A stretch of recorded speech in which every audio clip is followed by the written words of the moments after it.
We welcome you back to CBS Mornings. We mentioned earlier that Britain's farewell to Queen Elizabeth has shifted from Scotland to London. Huge crowds, as you've seen, are gathering to watch today's procession that will bring the Queen's coffin from Buckingham Palace to Westminster Hall, where she will now lie in state.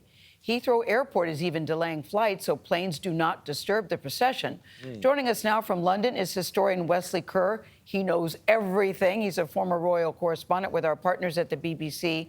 Good morning, Wesley Kerr. It's always good to see you. But let's talk about this procession. We're going to see the procession move through central London. Then we will see the coffin lie in Westminster Abbey. You know, I saw reports of people, Wesley, prepared to wait over 20 hours just to be there, just to see this. What is the significance of this? Good morning, Gayle. This is a very, very solemn and incredibly significant day here in London. In a way, it's the first part of the state funeral. Her Majesty has been spending her last night in Buckingham Palace, where so many of the great events of her reign have taken place. She first appeared on the balcony here in 1927.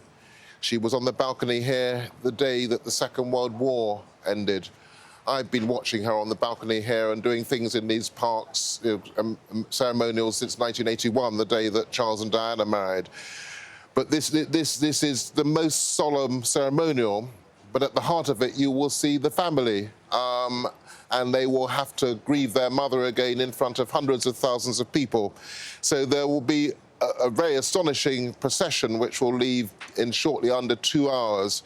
And at the head of the procession will be Her Majesty, the Royal Standard on the coffin and on a gun carriage. And on the coffin will be the Imperial State Crown, which she wore the day she was crowned, her orb and her sceptre, the symbols of Her Majesty.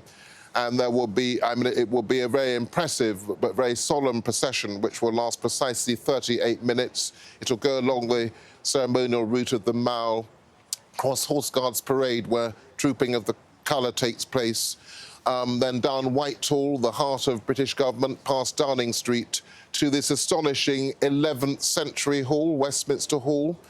Her Majesty was, I think, the 41st monarch since William the Conqueror. Westminster Hall was built by William the Conqueror's son, and I think was for many years the biggest room in England. So it's this astonishing place where Charles I's trial was, where Winston Churchill lay in state, where both of the Queens lay in state.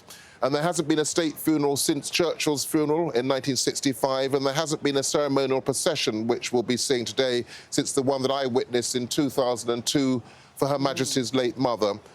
And of course, behind the coffin will be the King, Her Majesty's other children, grandchildren, most of the royal family. And there'll be cannons. An incredibly powerful moment.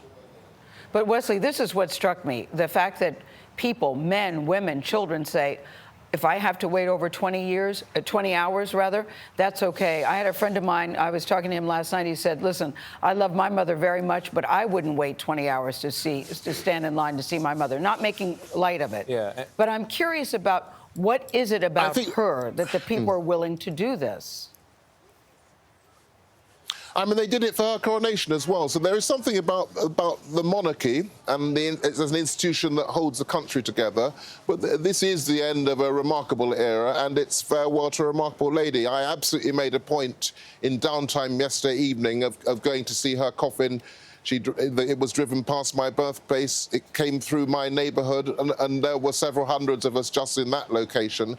This is a chance personally to say goodbye, either in that way, or, of course, people are going to wait for a day or so to see. And there's actually amazing camaraderie. We had camaraderie for 2 hours waiting yesterday.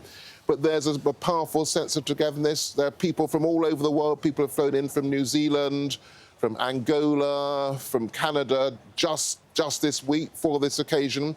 And they reminisce, often they're ex-service people. But Elizabeth II was an astonishingly popular and successful monarch, and we all feel a sense of personal connection. On the way here, I went to her birthplace and just said a prayer. Just a very powerful moment today.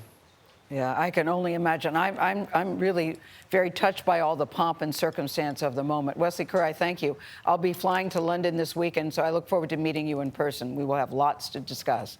We will show you the procession of the Queen's coffin from Buckingham Palace to Westminster Hall in a CBS News special report. It starts at 9 o'clock Eastern.